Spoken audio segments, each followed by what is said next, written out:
আপনি সামান্য কিছু সম্পদের মালিক হইলে এখান থেকে জাকাত দিতে হবে, শরীয়ত কিন্তু এটা বলে নাই। একটা স্ট্যান্ডার্ড আছে, এই মানে গেলে দিবেন। সেটা কত? সেটা গোল্ড আর সিলভার দিয়ে রাসূল সাল্লাল্লাহু আলাইহি ওয়াসাল্লাম দিয়েছেন। তো এখন আপনি কোনটা ধরে দিবেন? কেউ বলে গোল্ড দিব, কেউ বলে রূপা দিব। এখন আমি কি বলি?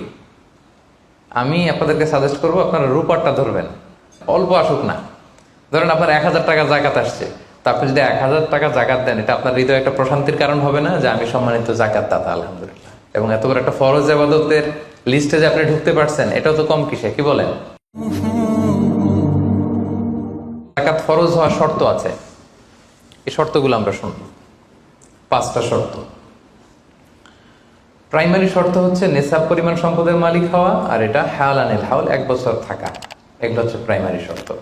আরো 3টা সেকেন্ডারি শর্ত হচ্ছে আল মিলকিয়া, পূর্ণ ওনারশিপ থাকা, আর জিয়াদা, এটা আপনার অতিরিক্ত টাকা এটা হওয়া, আর হচ্ছে আদামুদ্দুয়ুন, ঋণ না থাকা। এই 5টা শর্ত আমি ব্যাখ্যা করলে আপনি বুঝবেন। 1 নম্বর হচ্ছে নিসাব পরিমাণ সম্পদের মালিক হওয়া। আপনি সামান্য কিছু সম্পদের মালিক হইলে এখান থেকে জাকাত দিতে হবে, শরীয়ত কিন্তু এটা বলে নাই। সুবহানাল্লাহ। আপনি জাকাতের নিয়ম শুনলে দেখবেন যে ইসলাম কতটা ব্যালেন্সড। একটা থ্রেশহোল্ড আছে, একটা স্ট্যান্ডার্ড আছে, এই মানে গেলে দিবেন। সেটা কত? সেটা গোল্ড আর সিলভার দিয়ে রাসূল সাল্লাল্লাহু আলাইহি ওয়াসাল্লাম দিয়েছেন। কারণ তখন গোল্ড আর সিলভারের কয়েন ছিল, মুদ্রা ছিল। আগে কিন্তু সোনা আর রূপা দিয়েই মুদ্রা বানানো হতো, পরে এটা পেপার মানি শুরু হয়েছে, কাগজের টাকা। তো একটা হচ্ছে দিনার আর একটা দিরহাম। তো রাসূল সাল্লাল্লাহু আলাইহি ওয়াসাল্লাম যে থ্রেশহোল্ড বেঁধে দিয়েছেন সেটা হচ্ছে 7.5 তোলা স্বর্ণ বা 52.5 তোলা রূপা। আই রিপিট, এটা সবাই জানেন আশা করি, যে 7.5 তোলা স্বর্ণ আর 52.5 তোলা রূপা। আধুনিক সময়ে গ্রাম দিয়ে দোকানদাররা হিসাব করে, তো গ্রাম দিয়ে যদি আপনি বুঝেন তাহলে 85 গ্রাম স্বর্ণ অথবা 595 গ্রাম রূপা, এটা হচ্ছে থ্রেশহোল্ড নিসাব। অথবা এর সমপরিমাণ অর্থ, ক্যাশ টাকা যদি আপনার কাছে থাকে, তাহলে আপনি নিসাবের মালিক হয়েছেন। যেদিন আপনি এই নিসাবের মালিক হবেন, ওই দিনটা আপনি ডায়েরিতে টুকে রাখবেন। কারণ এটা যদি 1 বছর আপনার কাছে এরকম থাকে, 1 বছর পরে যে আপনি জাকাত দিবেন, কিভাবে দিবেন আমি সামনে বলবো।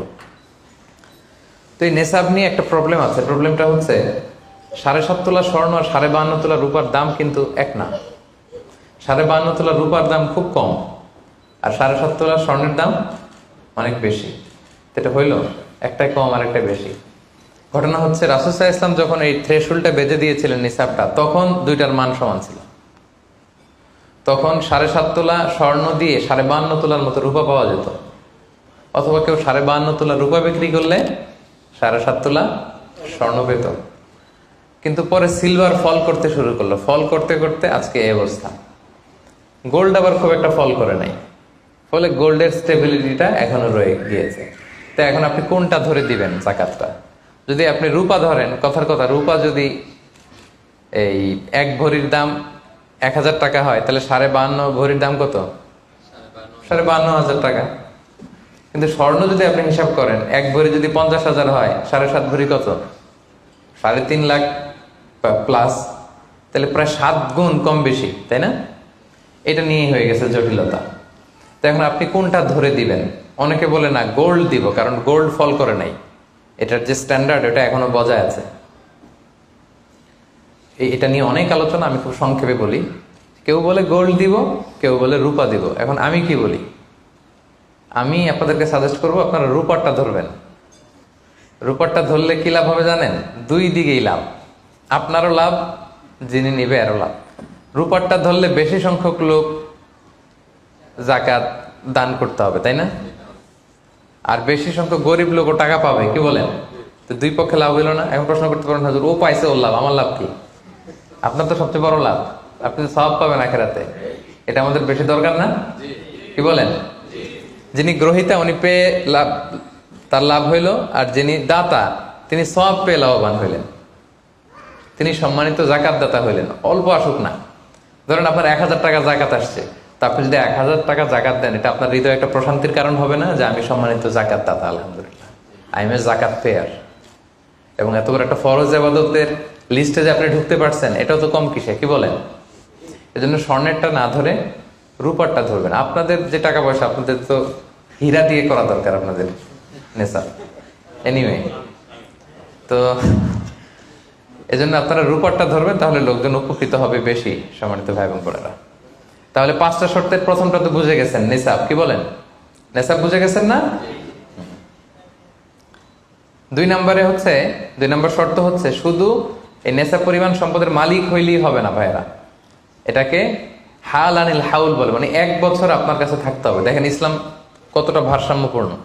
কিছু টাকা আপনার কাছে থাকলে এই জাকাত দাও না, এটা 1 বছর থাকতে হবে। যদি দেখা যায় যে আপনার সব খরচ শেষে 1 বছর এই টাকাটা আপনার কাছে অলস পড়ে আছে, তাহলে বোঝা গেল যে আপনি সম্পদশালী এবং আপনার অর্থের একটা স্টেবিলিটি আছে। কি বলেন? তাহলে আপনি নেশাব পরিমাণ সম্পদের মালিক হলেন, এবং 1 বছর যদি থাকে, 1 বছর শেষে আপনি জাকাত দিবেন। এই বছরটা কিন্তু সৌর বছর না, সোলার ইয়ারে হিসাব করলে হবে না, এটা লুনার ইয়ারে, চান্দ্র বৎসরে। খেয়াল রাখতে হবে, সৌর বছর জানুয়ারি ফেব্রুয়ারি মাসের যে হিসাবটা, এটা 365 দিনে 1 বছর। কিন্তু যেটা লুনার ইয়ার, চন্দ্র বছর, এটা কতদিন 1 বছর কে জানে? কেউ জানেন না? 300 হ্যাঁ 354 দিন, রাইট। 354 দিন, সামান্য কিছু সময়। তো 11 দিনের কিন্তু এখানে ডিফারেন্স আছে, 11 দিনের ডিফারেন্স আছে। তো আপনি হিসেব করবেন হচ্ছে চান্দ্র বছর অনুযায়ী, সৌর বছর অনুযায়ী না। তো সৌর বছর অনুযায়ী যদি করেন, তাহলে আপনার জাকাত কিন্তু 2.5% থাকবে না। চান্দ্র বছর অনুযায়ী আপনার 2.5%, সৌর বছর করলে ওইটা 2.58% হয়ে যাবে। একটু বাড়বে না? কারণ কতদিন বেশি? 11 দিন বেশি, পার্সেন্টেজও বেড়ে যাবে। তখন কিন্তু জাকাত আপনার 2.5% থাকবে না, 2.58%। বলার আগেই বুঝে যায়, কারণ সব ব্যবসায়ী সারাদিন ক্যালকুলেটর নিয়ে কোত্থেকে শিপমেন্ট হইলো, কত মিলিয়ন গেল, কত মিলিয়ন ঢুকলো, সব মুখস্থ, যেন বলার আগে বুঝে ফেলতেছে চটচট করে, মাশাআল্লাহ। তো তখন আর 2.5% হচ্ছে না, 2.58% হচ্ছে। তাহলে সম্মানিত ভাইরা, আপনি ধরেন, উদাহরণস্বরূপ ধরেন যে আপনি গত রমজানের 20 তারিখে সর্বপ্রথম নিসাব পরিমাণ সম্পদের মালিক হয়েছিলেন। তো তারপরে আপনি খেয়াল করবেন যে দেখি সারা বছর এই পরিমাণ অতিরিক্ত অলস টাকা আমার কাছে পড়ে থাকে কিনা। থাকতে থাকতে থাকতে থাকতে এই রমজানের 20 পর্যন্ত দেখেন যে টাকা ওইটা তো আছে, আরো হয়েছে টাকা। তো তার মানে আপনি এখন জাকাত দিবেন, যেহেতু নেসাবের মালিকও হয়েছেন, আবার পূর্ণ একটা চন্দ্র বছরও আপনার অতিক্রম করেছে, স্থায়ী হয়েছে, তখন আপনি জাকাত হিসাব করবেন। তাহলে 2টা শর্ত বুঝলেন না? 3 নাম্বার হচ্ছে ওনারশিপ। আপনার মালিকানা থাকতে হবে, যে সম্পদটা আছে খালি আপনার কাছে টাকা থাকলেই হবে না, এটা কমপ্লিট, আরবিতে তাসাররুফ বলে, কমপ্লিট ওনারশিপ আপনার থাকতে হবে। এখন একজনের আমানতের টাকা আপনার আছে, ওটা আপনি জাকাত দিতে পারবেন? একজন 5 লাখ টাকা আমানত রাখছে, আপনি এটা জাকাত দেওয়া শুরু করছেন, হবে? সেটা তো উনি জাকাত দিবে, এটা তো আপনার আমানতের টাকা, এই টাকা তো আপনার বুঝাই দিতে হবে। তো আমানতের টাকা কিন্তু কমপ্লিট ওনারশিপ আমার থাকে না, এটার হিসাব আমি করবো না। তো এটা বুঝে গেলেন। 4 নাম্বার হচ্ছে এই টাকা আপনার অতিরিক্ত হইতে হবে, আরবিতে বলে জিয়াদা। দেখেন ইসলাম কত সুন্দর। ইসলাম বলে আপনার নিজের পার্সোনাল এক্সপেন্সিস, আপনার লিভিং কস্ট, আপনার সব ধরনের অ্যাকোমোডেশন, আপনার ট্রান্সপোর্টেশন এক্সপেন্সিস, আপনার মেডিকেল এক্সপেন্সিস, আপনার বাচ্চার স্কুলিং, আপনার ইয়ারলি ট্রিপ যদি থাকে, এন্টারটেনমেন্ট, ধরেন বছরে আপনি একবার ফ্যামিলি আউটিং করেন, এই খরচটা, যত খরচ আপনার হতে পারে, এই সব খরচ শেষেও কিছু টাকা আপনার থেকে যায়, ইসলাম বলে ওইটার উপরে জাকাত দিবে। সুবহানাল্লাহ। জিয়াদা, অতিরিক্ত হওয়া শর্ত। আপনার লাগে, যদি আপনার এই টাকা লাগে, ওটা তো আপনি ইউজ করবেন। আপনার টাকার ব্যবহারের জন্য সবচেয়ে বেশি হকদার কে? আপনি নিজে। আপনার সব খরচ আলহামদুলিল্লাহ সুন্দরভাবে চলে, এরপরও নিসাব পরিমাণ টাকা বছর ব্যাপী যখন আপনার রয়ে গেল, ইসলাম বলে জাস্ট 2.5%। সুবহানাল্লাহ। তাহলে অতিরিক্ত হইতে হবে। সর্বশেষ শর্ত, 5টা শর্তের সর্বশেষ শর্ত হচ্ছে ঋণ থাকতে পারবে না। ঋণ থাকলে ওইটা জাকাত থেকে বাদ যাবে। ধরেন আপনার আছে 5 লক্ষ, কিন্তু আবার ঋণও আছে 5 লক্ষ, কথার কথা। তো এটা তো আপনি আগে ঋণ দিবেন, আপনি তার জাকাত দিতে পারবেন না, এই কথাটা কি বুঝতে পারছেন? আচ্ছা, ঋণ ভাই 3 ধরনের। কয় ধরনের? 3 ধরনের।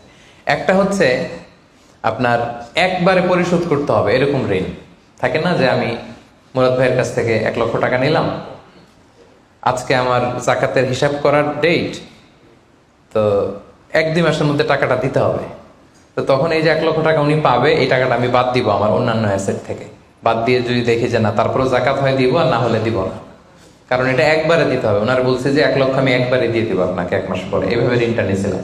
তাহলে কিছু কিছু ঋণ আছে একবারে পরিশোধযোগ্য, ওকে, এটা জাকাতের ক্যালকুলেশন থেকে বাদ যাবে। কিভাবে বাদ যাবে আমি ক্যালকুলেশন করে দেখাবো।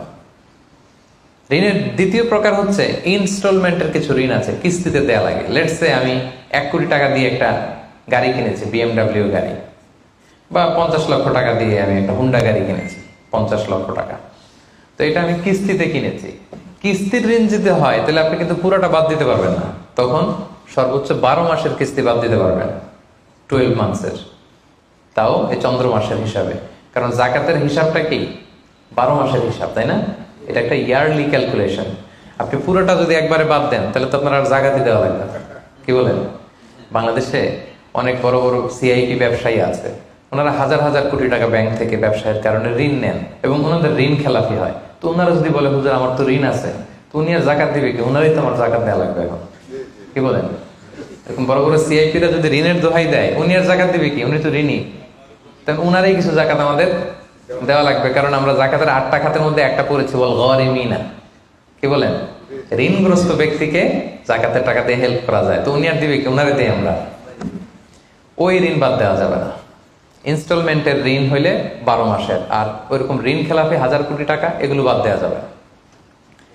3 নাম্বার ঋণ হচ্ছে লাক্সারি পণ্য কিনতে যে ঋণ হয়, এই ঋণ জাকাত থেকে বাদ দেওয়া যাবে না। বিলাসিতামূলক কিছু যদি আপনি কিনেন, আপনি একটা লাম্বরগিনি কিনলেন 10 কোটি টাকা দিয়ে, এটা আপনি জাকাত থেকে বাদ দিতে পারবেন? পারবেন না। তাহলে লাক্সারি আইটেমের যে ঋণ, এটা বাদ দেওয়া যায় না। তাহলে ঋণের ব্যাপারটা পুরোপুরি বুঝে গেছেন না? এই 5টা শর্ত যদি থাকে আপনার মধ্যে পাওয়া যায়, অর্থাৎ আল্লাহ তাআলা আপনাকে একটা নিসাব পরিমাণ সম্পদের মালিক বানিয়েছেন, এটা আল্লাহ তাআলা পুরো 1 বছর আপনার এই পরিমাণ টাকা আপনার মধ্যে স্টেবল ছিল, এবং এটার পূর্ণ ওনারশিপ আপনার আছে, এবং এটা আপনার সব খরচের অতিরিক্ত, এবং সবশেষে এটা আপনার ঋণের বাইরে। ওই সম্পদ থেকে আল্লাহ তাআলা আপনাকে জাকাত দিতে বলেছেন। তাহলে জাকাতের শর্ত সবার ক্লিয়ার?